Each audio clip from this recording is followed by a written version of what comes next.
जा मोदान खायोलै कारेन्ट गैया जाबायना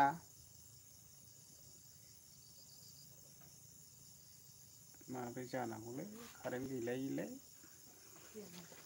मोब्लिब होननायानो गैया जाहैबाय आयौ सासे फैजेनबाय कारेन्ट गैयालै बाहागिफोर ओरैबायदि मोदानखायो माबाजोंसो लाइट फिसाजोंसो आङो टर्च लाइटनि माबाजोंसो लाइभआव फैबाय आरोना टाइम पास दिनैहाय कारेन्ट गैया दे मा होनला ओरैबायदि मोदान खायो ओमफ्राय थाम्फै फिसा फिसा ओरैबायदि मेगनाव बारस'नो आरोखि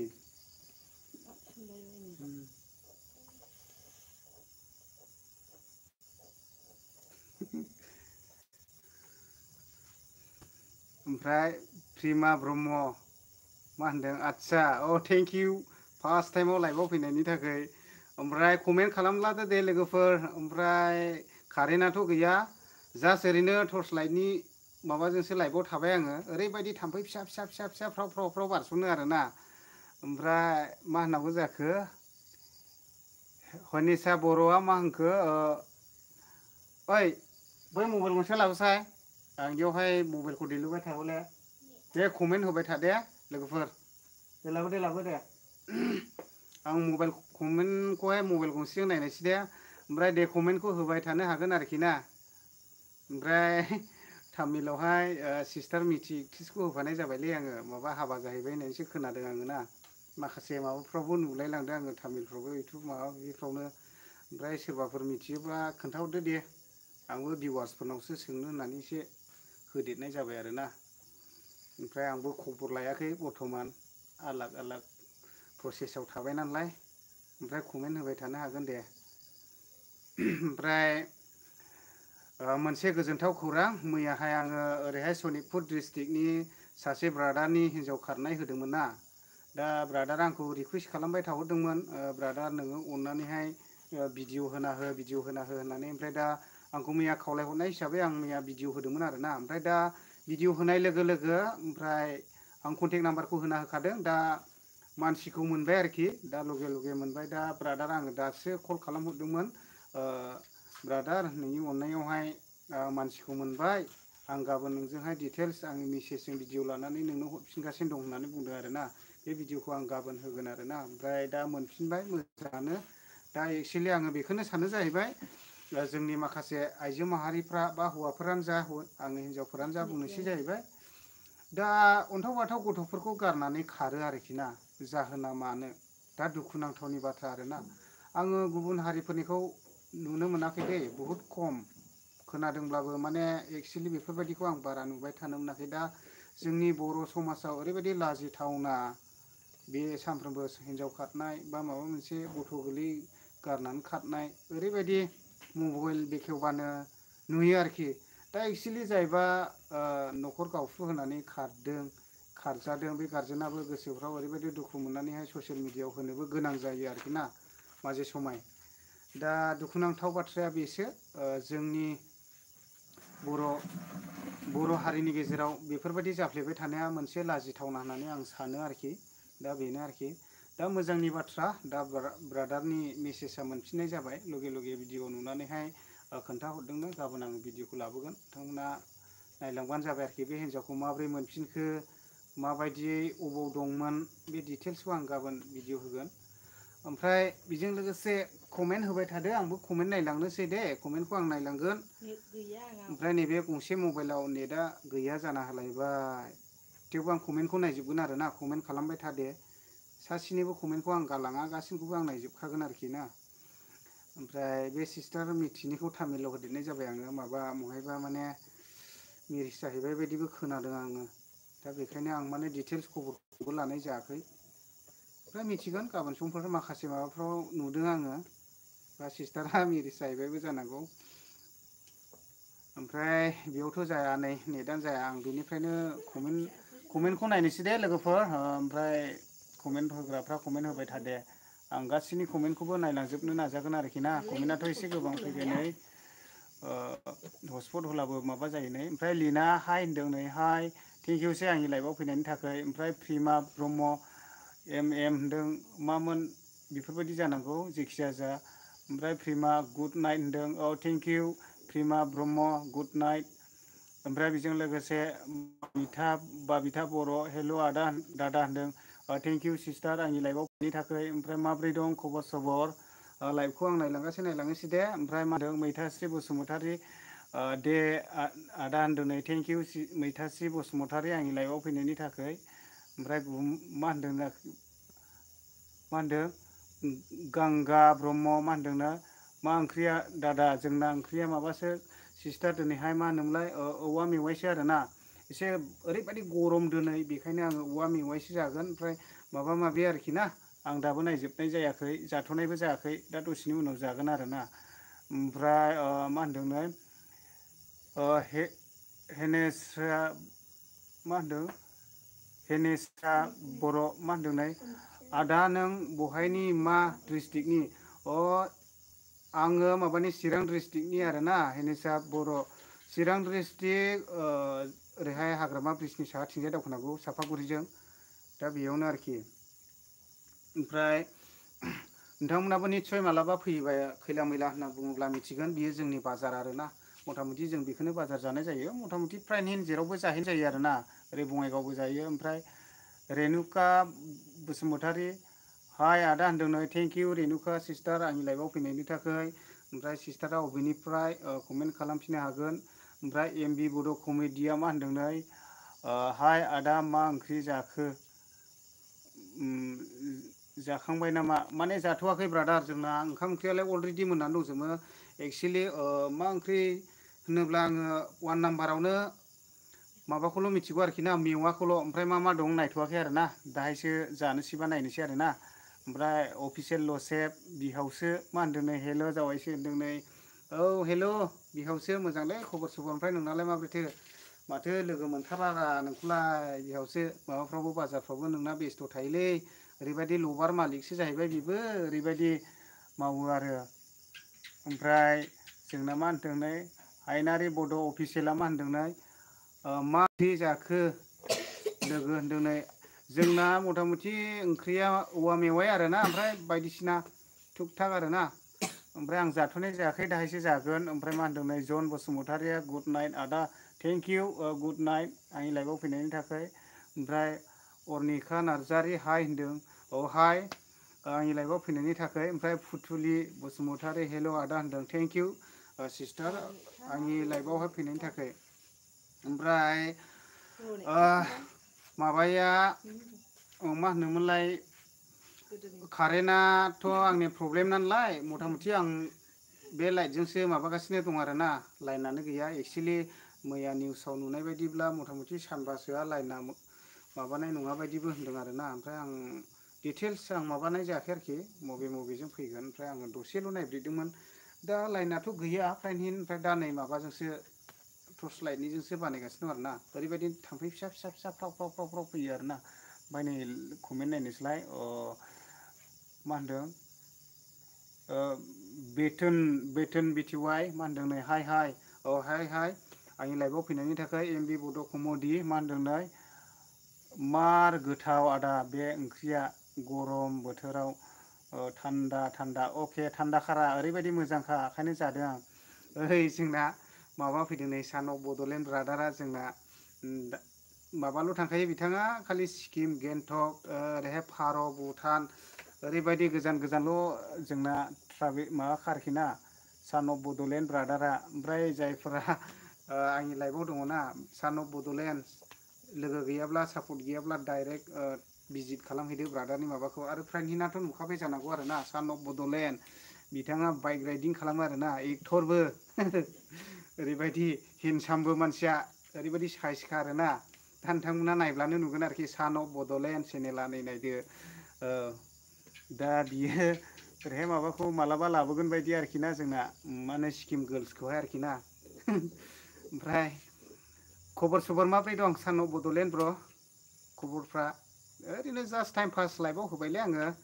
ओमफ्राय माबा जोंना मेथि सिस्टारखौ माबा हाबा जाहैबाय बायदिबो खोनालायलाङोलै सान अफ बड'लेण्ड ब्र' ओमफ्राय आं दाबो डिटेल्स लायाखै आरोना नंगौबो जानो हागौ आरोखि ना ओमफ्राय मा होनदों नै कुनुस बसुमतारी मा होनदों नै या होनदों नो थेंक इउ ओमफ्राय एमबि बड' कमेडि मा होनदो जोंनिखै दं आदा कारेन्टआ अके नोंसिनिथिंजाय दंबा जोंनिथिंजाय गैयालै ब्रादार कारेन्टआ जोंनिथिंजाय बोरैबा जादों। ओमफ्राय प्रमद नार्जारि ओमफ्राय मा होनदों नाय देन थेंक इउ आंनि लाइफआव फैनायनि थाखाय।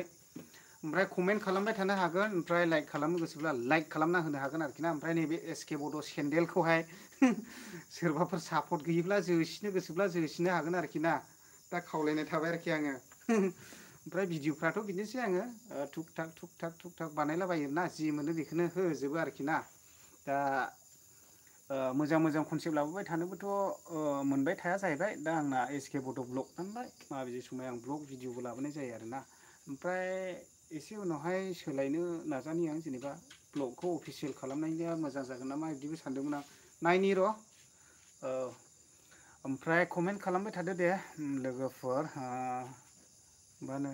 रेजिका दैमारि होनना ओइ मामा सानाव मा ओंख्रि जाखो ओइ जोंना साननि ओंख्रिया रायज्लायजायालै माबासोमोन ओमफ्राय टमेट' नाथुर माबा माबि लगायलाबायनायसो आरोना। ओमफ्राय मा होनो फान्थाव फ्राय माबा माबिसो आरोना। ओमफ्राय मा होनदों बिरखोस्रि नार्जारि नों बहानि आदा अ आदसा आं माने चिरां डिस्ट्रिक्टनि दै चिरां डिस्ट्रिक्ट ओरैहाय सापागुरि जानानै सिदा दावखोबोयोब्ला मोनगोन आरोखि ना। खैला मैला होननानै आरोखि ना जोंना बिसि दिसिया खैला मैला आरोना। ओमफ्राय कमेन्टखौ नायगासिनो सन्तुस बसुमतारिया मा होनदों नै आंहा दासो फैदोंमोन गुड इभिनिं आदा अके अके थेंक इउ आंनि लाइफआव फैनायनि थाखाय। ओमफ्राय ब्रादार अबेनिफ्राय जाखो ओमफ्राय मा होनदों नै फुरि ब्लग मा होनदों इयो हाइ ब्रादार होनदों नै हाइ ब्रादार फुरि ब्लग आंनि लाइफआव फैनायनि थाखाय। ओमफ्राय नार्जारि ब्रादारा मा होनदों नै हाबा जाबाय खोमालै उदालगुरियाव बर' जाबाय खोमा जोंबो एकथ्रिस मानसि दा बारा खबर लालायबाय थाया मथा मथि खबर लाहरलाथ' मोनो। प्राइन हिन आर्टिस्टफोरनि नाम्बाराथ' आंनाव दङआनो होनजायो खावसेनो। आं माने सोंनाय जायाखै आरोना। ओमफ्राय आं नुलाबायदों आरो माखासेफोरनि तामिलफ्रावबो नुदों ओमफ्राय माखासेफ्राबो एसे एनै बुंदों आरो। ओमफ्राय दा माखासे आंनि भिउवार्सफोरनि गेजेरावबोथ' मिथिग्रा थागोन ना। दा बेनि थाखायनो आङो तामिलाव होफानाय जाबाय आरोखि ना जोंना सिस्टार मिथिखौ आरोखि। ओमफ्राय दा कमेन्टखौ नायबावनायसै आङो आरनिका नार्जारि नोंनि बुरैया बहानि आंना बुरैया माबानि आरोना सिगां मालिबिथानिमोन भारत भुटान बर्डाराव थानाय मालिबिथा। दा आंना बिहावफोरना बिदा फंबाया गोबां दै खमसे खम खयजन दंलाय 7 जना 6 जनलाय ओरैबायदिखा आरोखि ना गोम गोमखा बिहावफ्रा बिदा फंबायनि फिसा बिदा फंबाय। ओमफ्राय दा जोंना बिहावफ्रा लाइमुथियाव थांबाय आरो लाइमुथियावहाय हा लाहैबाय। ओमफ्राय बे सामफुर दै बारग्रोम मोनग्रोम मोनसे दंफांनि दलां मोनो बेखौ बारनानै ओरैहाय गय बागान गोम गोम खोलानिलाय बेनो आरोखि ना आंनि बिहावफोरनि न'आ। ओमफ्राय बाखि गासिबो नैबेयावनो बिटिनियावनो दंजोबो आरो बिटिनि दल'गामि बेखिनियावनो आरो।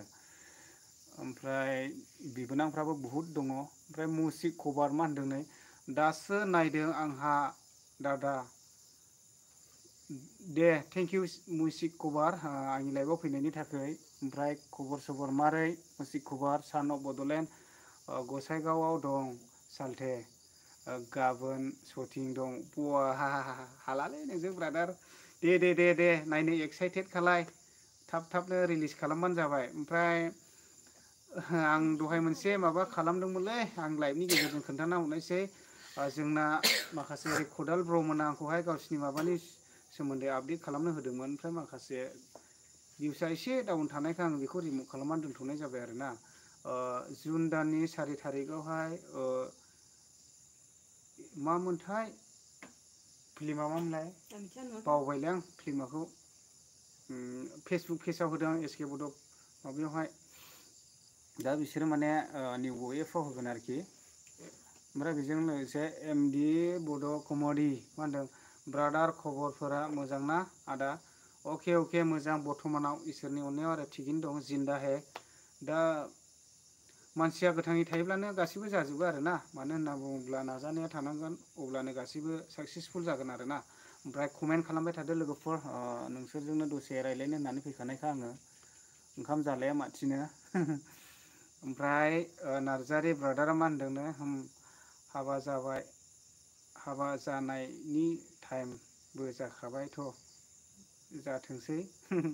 औ सानसे माने हाबा जाखागोन मानसिने मोनथामा फुरा माबानानै दाना हरखादों आरो ना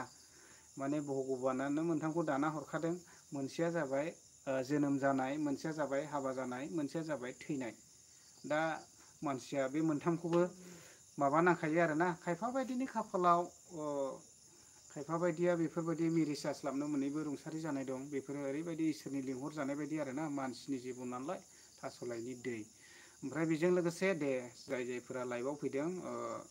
कमेन्ट खालामदो जाहाथे नोंथांमोना लाइभआव सिरि थाबाय थानानै सोर फैदों सोर फैयाखै आं मिथियाना दा बेनिखायनो नोंसोर कमेन्ट खालामोब्ला आं मिथियो बेबो लाइभआव फैदोंमोन उमुक नामाबो बिदिफ्राबो होननानै आं माने गोसोआवहाय एसेब्लाबो इन्टारेस्टिं मोनो आरोखि ना दा कमेन्ट खालामनो हागोन गोसो जायोब्ला एसके बड' चेनेलखौ लाइकबो होनानै थांनो हागोन आरोखि ओमफ्राय सोरबाफोर चेनेलाव गोदानब्ला बै नायनो सुखुवा नुथारोलै गोजाखौ थुनानै गोसोम खालामनानै बे गाथायावबो सौनो हागोन आरोखि थोनगारबायलां दिनैहाय लोगोफोर गाज्रि दामोन दे गाज्रि मोनलाबो दुखुखौ दामोनथार गाज्रिखौ मोननो हागोन गोसोबायदि खिन्थु दुखु मोनोब्ला ओरैबादि गोसोआ मा थासिं जायो आरोखि ना ओंखायनो गोसोआव दुखु दामोन आरोखि ओमफ्राय कमेन्टखौ नायनोसैलाय दे नार्जारि ब्रादारा मा होनदों नोंनि नाम्बारखौ लागौमोन ब्र' अके ब्रादार आंनि मेसेन्जाराव थांबानो जाबाय दे एसके बड' ब्लगखा आंना माबायाबो फेसबुक पेजाबो ओमफ्राय मेसेन्जाराव मेसेज खालामहरबानो जाबाय आं हरगोन दे नाम्बार हरनायाथ' गिदिर खोथा नङाना लोगो दोगो हरनायालाय ने नार्जारि ब्रादार ओमफ्राय ब्रादाराथ' लेसा गावनि होननानै आङो खिन्थाहरखाबाय मैयाहाय ओमफ्राय माजे समाय मालाबा समाव बिजनिफ्राव थांनाय जायोब्ला कन्टेक्ट खालामलायनानै लोगो लाजागोन आरोखि ना दे आंनि एसके बड' ब्लग फेसबुक पेजाव थांदो मेसेन्जारावहाय हाय बा हेल' दे ओमफ्राय आं कमेन्ट नायफिननोसै दे ओमफ्राय मा होनदों नै एमबि बड' ब्लग नै कारेन्ट सैमा दासो फैदोंलै लाजिनानैहाय गुरब्लाब्लानो ओमफ्राय खबरफोरा मोजां ना होनदों नै एमबि बड' कमेडिया मोजां इसोरनि अननायावहाय जिंदा दं ओमफ्राय बेजों लोगोसे नार्जारि ब्रादार SN26 राइडाराबो लाइभ दङ औलै आंनि बिजामादैसो इयो SN26 राइडारा न'निसो निस आंनि बिजामादैसो सोंहरनो हागोन नों बेनावनो एसके बड'आ नोंनि मा जायोरा होननानै खिथाहरगोन बियो आंखौ बिहावसो जायो बियो मानो होनना बुङोब्ला आं बुंथ'ला आरो बिहावसो आरोखि ना न'नि मिस आरोखि नों बेनावनो सोंहर आरोखि ओमफ्राय एमबि बड' कमेडिया बाबु मा होनदों बाबु नायनामोन गैथ'वा नामा बाबु नानिमोन ने आंना सासेया बाबुआ क्लास 6आव फरायगासिनो दङ सेन्ट पिटार इंलिश स्कुलाव आरोना ओमफ्राय नानिया क्लास 3आव फरायगासिनो दं आरोखि माबायावहाय खैलामैलायाव खैलामैलाथ' नङा बेयाव लन्थ्रिबारि 1 नङाव आरोखि ना ओमफ्राय दङ इसोरनि अननायाव सासे हौवा सासे हिन्जावसा मोनबाय आरोना बेनो इसोरनि दान दा थेंक इउ इसोरनिसिमबो आरोखि ना ओमफ्राय कमेन्ट खालामदो दे लोगोफोर मा होनदों आरनिका नार्जारि मा होनदों नोंनि बुरैया मा होनो मेवा ओंख्रिखौ मोजां संदों सोंनानै खोन्थाबावदो जोंना माने आंना मिसेसा संनाय खावनायावबो बासिनो हाया दे आं माने दुबगां मुवा लादोंसो होननाय जाहैलाय लाङो आरोखि ना माथामाथि जोंना मिसेसा फ्राय निन गोरोंजोब आरोना संनाय खावनायखौ फुरा एक्सपार्ट आरोना दा मा जा संदों दा जाब्ला मिथिसिगोन आरोखि गोथावानो मैयाना दाख्लैमोनथाय आङो मालि बिथानिफ्राय आङो जेब्ला मेवा मोनसे लाबोदोंना दाउ बेदरजों लाफैदों आङो ओरैबायदि गोथाव आरोना ओमफ्राय मा होनब्ला बे मेवाखौ बारा सुइट जानाय नङा बायदि मोनदों आङो दहाय आङो दानलानानै एसे सोलानायोब्ला एसे खाथोथोसो मोनदों आङो थेवबो जानोसै ओमफ्राय मा होनदों बिरखोस्रि नार्जारिया मा होनदों हरनायनि थाखाय गोजोन्थों आदा थेंक इउ नार्जारि ब्रादार मा होनदों लिसिगाव अके ओमफ्राय कमेन्ट खालामबाय थादो लोगोफोर जोंना बिआइआ कमेन्ट खालामहरदों नै मा होनदों आरबि दैमारि दै बिथाङा डिफेन्सआवसो मावो जोंना बिआइआ गुड नाइट होनदों बाय बाय अके बिआइ नोंथ' दा डिउटिफ्रावसो दं जानांगौ ओमफ्राय जब डिफेन्सआव मावनायनि नालाय दा बिआइआ काश्मिरावसो दङ आरोना ओमफ्राय नैबे बिआइनि मेसेज ने चेनेल दङना जेसेबांनाखि आंनि बेयावनि फल'वार्सफोर लाइभआव नायगासिनो दङ बा आंनि उनाव गाबोनफोरबो नायगोन बा दाहायफोरबो नायगोन लाइभ दोनबाबो नायगोन ओमफ्राय आं रिकुइस्टेड खालामहरनोसै जोंना बेरला बर' चेनेला इउटुबार दङ बे बिआइनि माबा आरोना मेसेज डाइरेक्ट फल' खालामनानैहाय सापर्ट लोगो जाहैनो हागोन आरोखि ना मानो होनना बुङोब्ला बेबो मोजां मोजां कनसेप्ट लाबोयो ओमफ्राय बेजों लोगोसे माखासे रिल्स मोसानाय बुहुत मोजां मोजां माखासे भिडिअफोरखौ लाबोयो आरोखि नोंथांमोना भिजिट खालामहैब्लासो मिथिगोन आरोखि दा आङो रिकुवेस्ट खालामहरनाय थाबाय जायफ्रा नायनो गोसो नायहैनो हागोन बेरला बर' चेनेल ओमफ्राय दा बे बिआइआथ' जब मावखायो दा काश्मिराव दं आरोखि ना बिआइआ आङो दाख्लैहाय ज' बिसिनावनो आलासि जाहैनाय जादों ओमफ्राय बिआइ खबर सबर मोजां दा खेबसे रिप्ले कमेन्ट खालामहरफिनदो ओमफ्राय चिरां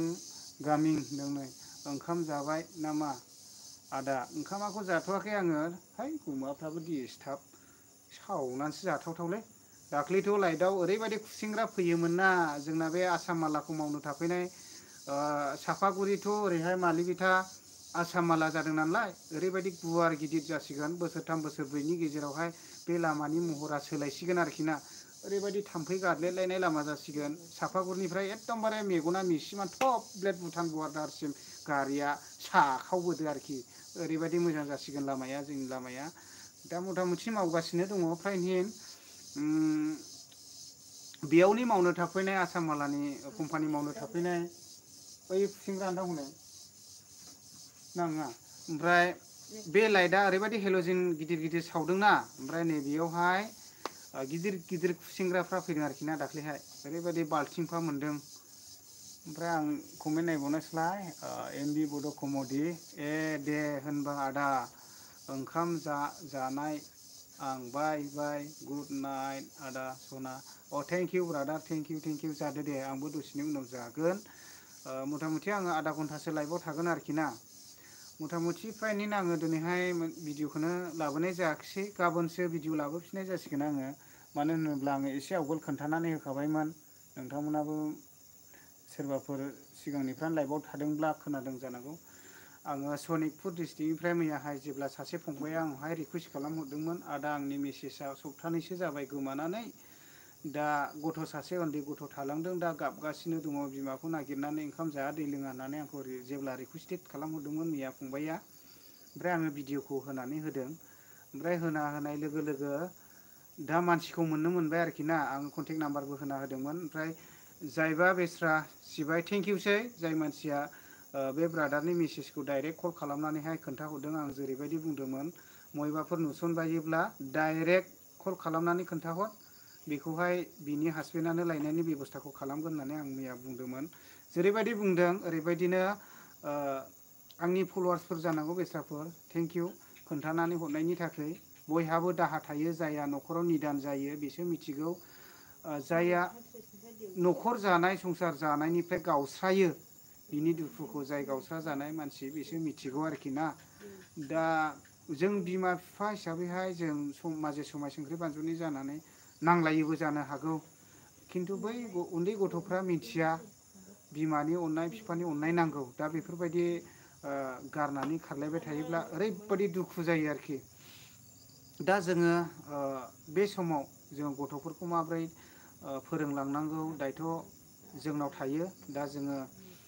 गथ' गथाय खांबायब्ला जोङो बेबायदिनो गथ'फोरखौ फोरोंलांनायनिसो दायथ' दं आरोखि ना गाबोन बियो हिन्जावखौ मोनफिनबाय ओरैबायदि खुसि जादों फंबायाबो आदा नोंनि उनाव हिन्जावखौ मोनफिनबाय दा जों बेबायदिनो खालामागौ आरोखि ना जोङो जेरावखिया नुवा मानो मानसिफोरखौहाय खोन्थानानै हरफिननांगौ जाहाथे बेफोरबायदि जाफ्लेबाय थानाय जाथायफ्रा जानो मोना आरो दाख्लैहाय आङो जिखिनि होगासिनो दङ बिसोरो गासिबो मोनबोजोबनायानो जाहैबाय फ्राइनहिन दा मथा मथि सासेनिखौल' आङो डिटेल्स मोननाय जायाखै बेखौबो मोनहांनि खबर मोनदोंमोन नोंथांमोनानो आंनि चेनेलाव मिथिखागोन मोनोब्ला आरोखि ना दा बेनि भिडिअखौ आं गाबोन क्लियार भिडिअखौ लाबोगोन माब्रै मोना माब्रै माया बे फंबाया आङो गाबोन खोन्थाहरगोन आरोखि ना ओमफ्राय कमेन्ट नायनोसै आङो मदमि ब्लग मा होनदों नै मा ओंख्रि जाखो ब्रादार आं माने जाथ'वाखै सिस्टार दासो थान्दा मोनहांदों आङो एसे दा दसेनि उनाव जागोन आङो ओंखामखौ ओंख्रियाथ' जोंना औवा मेवाइसो ओमफ्राय सबिता नार्जारि मा होनदों हाबा जाबाय ना मा मिथि आब'आ माने फ्रायनो आङो नुदों आङो मथा मथि आं डिटेल्स खबरखौ आं दासिमबो लानाय जायाखै मथा मथि आङो दहाय माखासे माबाफ्राव नुदों आरोना आङो थामिल होदों बा सोरबा बायदियाबो होदों आरोखि ना आंना मेनसन खालामलाय सोरबा सोरबाया होदों आरो दा बेखौ नुनानैथ' आंबो माने जाहैबाय होनदां सानदों आरोखि ना ओमफ्राय आं सोंनाय जायाखै रावनावबो कल खालामनानै फ्रायनो खबर लालाथ' माखासे बर' सावथुन मुलुगनि आर्टिस्टफोरनि नाम्बारा फ्रायनि नामाव दङआनो होनजायो आरोखि ना गोबाङैनो दा सिस्टार मिथिनोबो दंमोन नाम्बारा आं माने माखासे आंनिया रिस्टर जादों बै समावहाय मबाइला बेयावनो थांफाजोबदों ओमफ्राय आं लाफिननाय जायाखै आरोखि सिस्टारनो दाख्लैबो लोगो मोनलायदों एसे कन्टेक्ट लालायदों आं सिस्टार मिथिजों ओमफ्राय एम नार्जारि आदा नों दा मा मावो एरना इउटुबनि अनगायै आस्सा मोजां कुइसन माने जेबो मावालै एलाय आंना मेदामानो एन्सार हरखाबाय नै नायनो गोसोबा नायनो हागोन आरोखि ना जोंना मेदामाबो नै खाथियावनो दं मोनसे कमेन्ट नायगासिनो दङ मोखां सुवाखैनो लोगोफोर नायदो नै जोंना मेदामा बेनो नै खानायबो खानाखै र' ओमफ्राय आङो फ्रायनि माखासे थुक थाक ओरैनो बिजनेस मावो आरोना समावहाय जि मोनो बेखौनो मावो आङो ओमफ्राय फ्रायहिन आरोना बिजनेस फिसा फिसौ थुक थाक ओमफ्राय बिआइनि कमेन्टखौ जामाइजोआ फरायगासिनो दङ दे नोंजोमाइजोआ ओमफ्राय बिआइआ कमेन्ट खालामफिनदों आर बि दैमारिया मोजांथ' दा होनदों साराय नयथायाव डिउटि दं ब्रादारने ब्रादारलायनो आंबो सरि बिआइ दै जों माने बिआइ लिंलायो आरोखि ना थारमाने जों माने बिआइ जामाइजो होनलायलायो आरोखि ना माने बेनोबो सानै गथ' आंनाबो सानै गथ' आरोखि ना जास्ट जों ओरैनो बिआइ जामाइजो होनलायलायो आरोखि ना बे मोनलायनाय मोनलायनायाथ' बे गोजौनिसो खोथा जाहैबाय ना गोजौआनो जुरि होखायो नालाय दा जों बिआइ जामाइजो होनलायो आरोखि ना जामाइजोनिथ' चेनेल दंखायो बेरला बर' चेनेल दा बेनो आरोखि बिआइनो सोरबा एम नार्जारिया कमेन्ट खालामदोंमोन ब्रादार नों कमेन्ट खालामफिननो हागोन मा लिरदों ओमफ्राय चिरां गामिया मा होनदोंनाय फ्रम आइ एम आमगुरि खासिबारि थेंक इउ ब्रादार आमगुरि खासिबारिनिफ्राय कमेन्ट खालामनायनि थाखाय जोंथ' लोगो मोनलायखायो ओमफ्राय माब्लाबा समफ्रावहाय रायज्लायदेरनो हागोन आमगुरिफ्राव आं रायज्लायदेरबा ओरैबायदि इन्टारेस्टिं मोनखायो आरोखि ना ओमफ्राय दे कमेन्ट लाइभआवबो बारा फैबाय थानाय जाया नालाय ओंखायनो कमेन्टफ्रा एसे खम जायो आरोना दे कमेन्ट खालामदो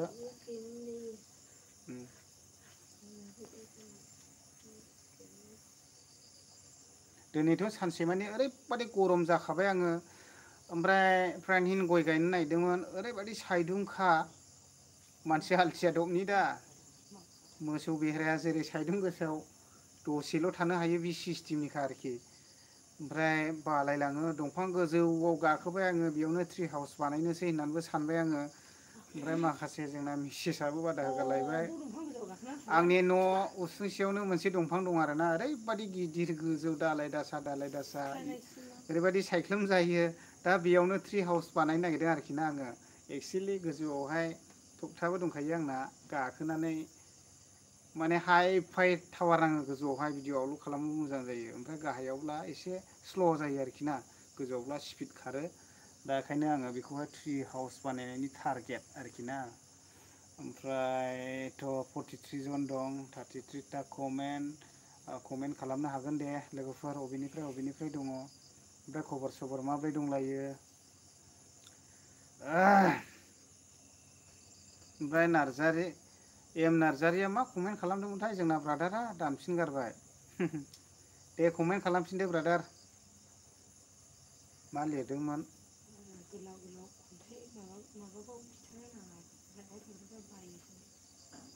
मथा मथि आं माने कमेन्टखौ नेनानै एसे एसे माबाबो खालामनाय जायो आरोखि ना। मा होनदों सारिका नार्जारि मा ओंख्रि आदानो? आं जाथ'वाखै सिस्टार माने जोंना ओंख्रियाथ' मोननानै दं। कारेन्टआ थांफिनलायबाय नै फाग्लाखा कारेन्टआ। माबाजोंसो होगासिनो दं आङो बे मोनसे फिसा टर्स लाइटनि दं आरोना बेजोंसो होगासिनो दङ। जोंना ओंख्रिया औवा मेवाइसो ओमफ्राय मा मा दंथाय खिथिं खुथांनो ओमफ्राय नायथ'वाखै आरोना। ओमफ्राय लोगोफोर मारै दंलायो कमेन्ट खालामनो हागोन। आं बारा गोबाव थाले दे लोगोफोर औ दे जोंना बियाइया बाय बाय होनबाय नै थेंक इउसै बाय बाय नैथ' दा खयथा जाखो टाइमा 9:11 डिउटि टाइम जानोसै बाय बायसै। ओमफ्राय बिनि गोजौआव माबा दङ सना बर' होनदों नै मा होनदों नै बहायनि आदाया आं चिरां डिस्ट्रिक्टनि दे। चिरां डिस्ट्रिक्ट ओरै सापागुरि जानानै सिदा दावखोबोनांगौ ओरै हाग्रामा ब्रिजजों दावखोबोनांगौ। ओमफ्राय खैला मैला होननाय जोंना बिसतिसिया खैला मैला गोलैयो आरो परबतझारा गामिनि। ओमफ्राय एम नार्जारिया इउटुबाव माबोरै फैजेननांला ब्र' नों थारमाने आंनि इउटुबाव फैनायनि खुनु टारगेट गैयामोन आरोना मोजां कुइसन। आं खुनु इन्टारेस्टेड गैयामोन आरोखि आङो इउटुबाव मानो होनना बुङोब्ला नोंथांमोना नुखाबायबो जानांगौ खोनाखाबायबो जानांगौ आरोखि ना। बेसेबां सनमोनथाय मथा मथि बोसोरनैसो 2021फ्राव जानांगौमोनदां। बै खिरदान्दा सिसुबारि गामि होननाया मोनसे खानामाख्रा दै भुटान हाजोनिफ्राय फैनाय दैजों गामि दरसेया फुरा सिलिंखार जादों आरोना। ओरैबायदि गय बागान बारि बागान न' बां दंमोन ओरैबायदि हाफ्राबो नियादि फाथा गोनांमोन बिसिना सोरनिबा सोरनिबा। ओमफ्राय दुखुनांथाव बाथ्रा बे खानामाख्रा दैया बे गामिखौ संहार खालामजोबदों आरोखि। ओमफ्राय आं बेयावनो थांनानै फार्स्ट टाइम आं भिडिअ बानायनाय जादों। भिडिअ बानायनायावहाय नैबेयावनो आंनि चेनेला माखासे ग्र' थांदों। ओमफ्राय बेयावनो आङो इउटुबखौहाय मानसिफ्रा होनबाय मनिटाइजेसन खालामब्ला फैसा हाबो मायो होननानै माखासेफ्राबो नलेज होबाय। दा आंबो बे चेनेलखौ मनिटाइजेसन खालामनाय जाबाय। ओमफ्राय 2021नि 22 थारिखआवहाय डिसेम्बरनि ना मानिबा 22 थारिखआव आङो इउटुब पेमेन्ट मोनजेननाय जादों आरोखि आङो। बेबायदि आरोखि आंनि लाइफ हिस्ट'रिया बेयावहाय। ओमफ्राय इउटुब सालायनाय हिस्ट'रिया बेनिफ्राय बेयावहाय माखासे बे दैखौहाय प्रटेकसन होनायावहाय जोंनि 31 नं सिद्रि समस्तिनि एम एल ए सार जयन्त बसुमतारिबो फैदोंमोन बिसोरजोंबो एसे आं माबा खालामबाय। ओमफ्राय दानि बिटिआरनि प्रमद बर' चिफनि अएसडि सार सांग्रां बिथाङाबो सफैदोंमोन बिसोरनिफ्रायबो माखासे कन्टेन्ट लालाबायबाय। ओमफ्राय नैबेयावनो आंनि साहसआ एसे बारायलांदों आरोखि। दा मथा मथि बेनिफ्रायनो आङो भिडिअ इउटुबखौ सालायलांनाया आरोखि। ओमफ्राय आं कमेन्ट नायनायसै दे मा होनदोंनो लोखोस्रि अफिसियेल ब्लगआ मा होनदों आंनिखौबो सापर्ट खालामदो सोर सोर लाइभआव दं। माने लोखोस्रि अफिसियेल ब्लगआ चेनेल दङनो जायफोरा 35 जन दङ दा मथा मथि भिजिट खालामहैनो हागोन। बे सिस्टारा ब्लग भिडिअ बा माबा मोनसे भिडिअ लाबोयो जानांगौ। जों बर'जों बर' हेफाजाब होलायोब्ला माने जों बयहाबो माबा मोनसे माबानो हायो आरोखि। दा जोङो अनलायलायोब्ला जोंबो माबा मोनसे समाव समाजनि मोजां मावलांनो हागोन खोमा जों बेखौ सानो आरोखि। दा रायजो राजानि अनसायनायावनो दा बेखायनो रायजो राजाफ्रा अनसायोब्ला माने जोंनि गोसोफ्रावबो मोजां मोनो आरोखि। जोंबो माने रायजोनि माब्लाबा समाव मोजां मावलांनायखौनो जों फ्राय नाजाबाय थागोन बा नाजालांगोन आरोखि जेसेसिम इउटुबा सालायलाङो। ओमफ्राय मदमि ब्लग मोनाबाय लाइभ फैनाया ब्रादार मोनाखाबाय मोनानायाथ' आरो माथो होनबावनाय 9:30 जानोसै। ओमफ्राय मा होनदों नै मांलिं बसुमतारिया मा होनदों लाइभ हरदों थेंक इउ लाइभ हरनायनि थाखाय। ओमफ्राय साबित्रा नार्जारि हाय फ्रेन्ड्स नों मा होनदों नोंनि आइ आफा आदा गैया नामा? मोजां कुइसन सोंहरनायनि थाखायबो। आंना माने मा होननानै खिन्थानो आंना फादार मादारबो गैला आरोना। आंना आफाबो गैला आइबो गैला मावरिया खावरिया जाहैबाय आङो। दा एक्सुवेलि ओरैहाय जोंना बिदा फंबाय साथाम दंमोन ओमफ्राय आंनो लास्टमोन जाहैबाय। ओमफ्राय दा जोंना फादाराबो रुंसारि जानानै थांबाय ओमफ्राय मादाराबो रुंसारि जानानै थांबाय आरोखि ना। दा आंना मादारबो गैला फादारबो गैला मावरिया खावरिया आरोखि। ओमफ्राय आङो मेरिज जाबाय दा इसोरनि अननायाव सानै गथ' दं ओमफ्राय आंनि वाइफ ओमफ्राय बेजों लोगोसे आंनि बाबु आरो नानि आरोखि जों साब्रैजोंनो मोनसे सुखि संसार आरोखि। दा एक नाम्बार बिफाया दङ जाहैबाय जोंना इसोर भगबान। दा आं सानो जाहैबाय आङो संसाराव थानाय समाव जोनोमगिरि बिमा बिफा गैयाब्लाबो आंखौ दाग्रा इसोरा दं। बे देरसिन बिफा जाहैबाय जोंनि बयनिबो थाखाय मोनफ्रोमबो धोरोमाव इसोर थायो बेनो जोंनि बिफा आरोखि आं बेखौनो सानो आरोखि। ओमफ्राय कमेन्ट खालामबावदो दे लोगोफोर। लोखोश्री अफिसियेल ब्लग मा होनदों थेंक इउ ब्रादार बुंना होनायनि थाखाय। औ थेंक इउ। ओमफ्राय रेस्कि बर' हाय दादा दासो नुदों आं। औ थेंक इउ सिस्टार लाइभआव फैनायनि थाखाय। ओमफ्राय माब्रै दं? ओमफ्राय सोरबा बायदिया गोदानै फैदों जानांगौ। बेवहाय सिस्टार मिथि नार्जारिनि तामिल होफानाय जादों आङो माने आं कुइसनसो खालामदों दै माने आं दहायो एसे नुबाय माने बे सिस्टारखौ महायबा मेरिज जाहैबाय बायदि होननानै खोनादों आरो आङो ओमफ्राय नुदोंबो माखासे इउटुब चेनेलफ्रावहाय।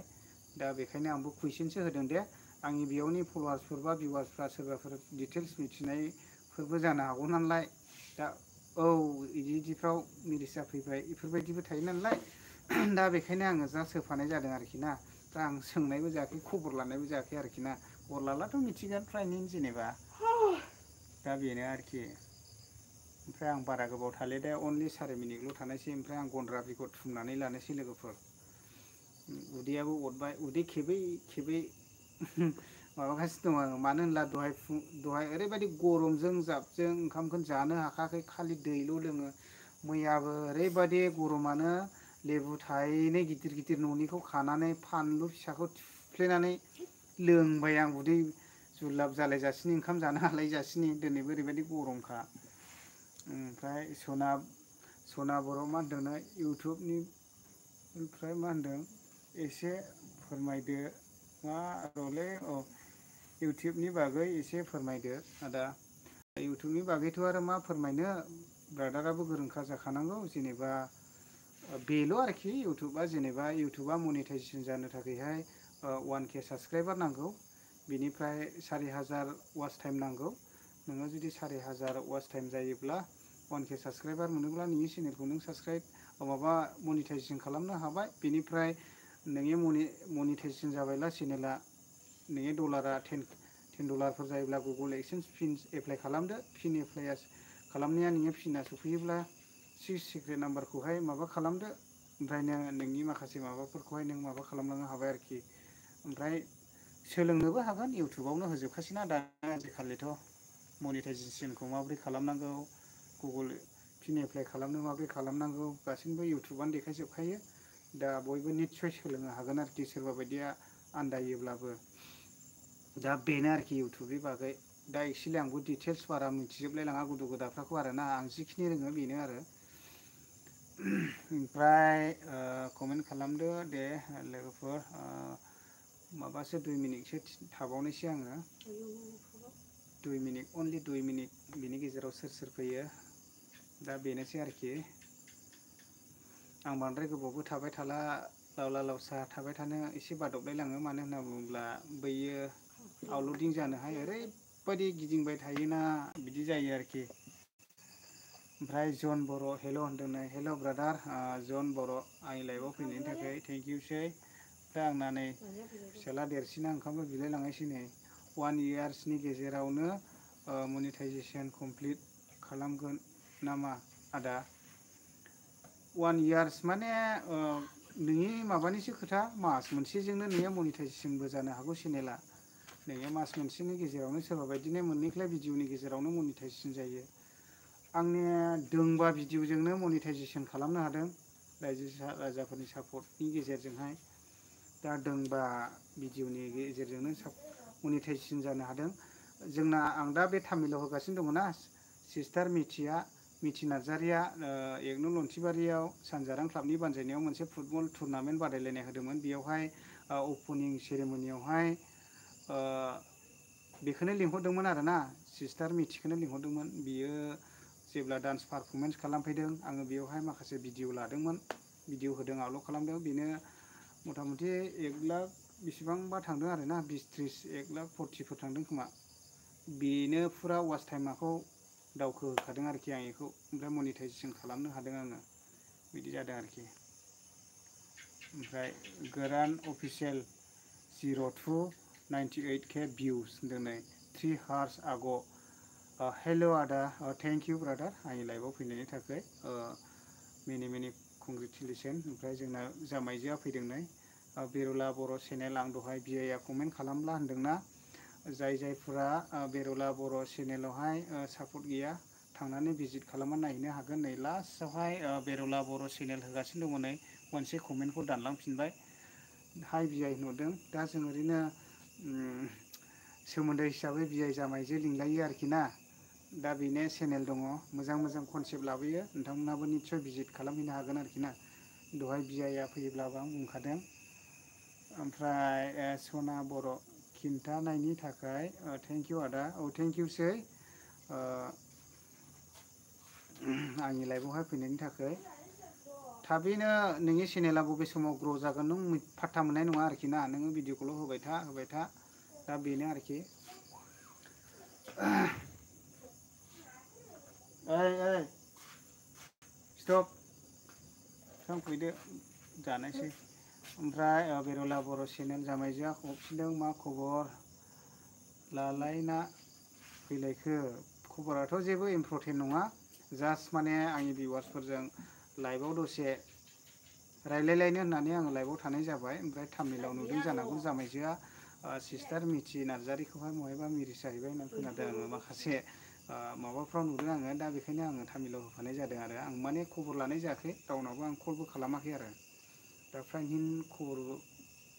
लायोब्लाथ' मिथिखागोन जिथिबा आं खबर लानाय जायाखै आरोखि दा बेखायनो आं थाम्बनेलाव होफानाय जादों आरो ओमफ्राय मा होनदों बिरगोस्रि नार्जारिया मा होनदों आं बाय लाबाय आदा थेंक इउ सिस्टार आंबो बाय लाखानोसै नै ओंखाम जानोसै आङो गोरान official 0298K views 3 hours ago like down okay thank you brother आं ओंखाम जाखानोसै ओमफ्राय बेरला बर' चेनेला मा होनफिनखो जोंना जामाइजोआ माबा होनदोंलै दहायनिखौ मानो दा बिदिबा आं रेंकआव थाङिखाय बादबलाय लांदों आरोना माने दोनथ'दों आङो प्राइभेटाव दोनथ'दों माने रेंकआव थाङाखै आरो भिडिअआ ओमफ्राय भिउसआ खम थानायखाय आं दानफिननाय जादों ओमफ्राय जोंना माखासे बर' सावथुन मुलुगनि माखासे माबाफ्रा आङोहाय आपडेट खालामना हो ब्रादार होनबाय थानो आं हरदों आरो होदों आपडेट खालामो बिसोरनो हरनायखाय मा होनदोंमोनथाय MD माबा मा होनदोंमोनथाय प्रडाक्सनजों दिहुनजानायमोनदां फिल्माखौबो आं बावबावबायसो मामोनथाय ओरैबायदि बावबाय आङो SK बड' ब्लग माबायाव होनानै दोनदों आरोना फेसबुक पेजाव बेयाव थांनानै नायब्ला नुहैगोन आरोखि माने फिल्म गोदान रिलिज जागोन आरोखि दानि माबायावहाय आरोखि दानि रबिबारावहाय 4 थारिखआवहाय बिसोरो माने रिलिज खालामगोन ओमफ्राय निभ एफआव होगोननो डाउनलड खालामनानैहाय 100 थाखानि अनलि रबिबारावहाय मास मोनसेयाव खेबब्रै नुगोन आरोखि माने 4 टाइम एपिसड नुगोन आरोखि बे भिडिअखौहाय फिल्मा मोजां जागोन मोनदों आङो ओंखायनो जायफ्रा बर' सावथुन मुलुग बर' सावथुन नायनो मोजां मोनगिरिफोर माने नोंसोरो भिजिट खालामहैनो हागोन आरोखि आंना दहाय थाबाय दे मोजां मोनबाय आं माने जामाइजोआ होबायदां आं दहाय हरदोंमोन बेरला बर' चेनेला ओमफ्राय बावबावबायसो आङो मा फिल्ममोन आंनो हगारदों आंनो बावबावबाय फेसबुक पेजावबो होदों आं होनायालाय माबायदि बावग्रा सर'थाय आंना बावबाथाय ओरैबादि लाबोफिननो नागिरलाबो हाया आंना गोसोआ फाग्लासो माबाखौबो बावनानै थाबाय प्रडाक्सनखौबो जायखिजाया BM सोमोन नामाथाय BM प्रडाक्सननि बानजायनायावहाय दिहुनजानायमोन आरोखि जायखिजाया मोजां जागोन फिल्मा आं होफिनगोन गाबोनफोर होफिननाय जागोन आं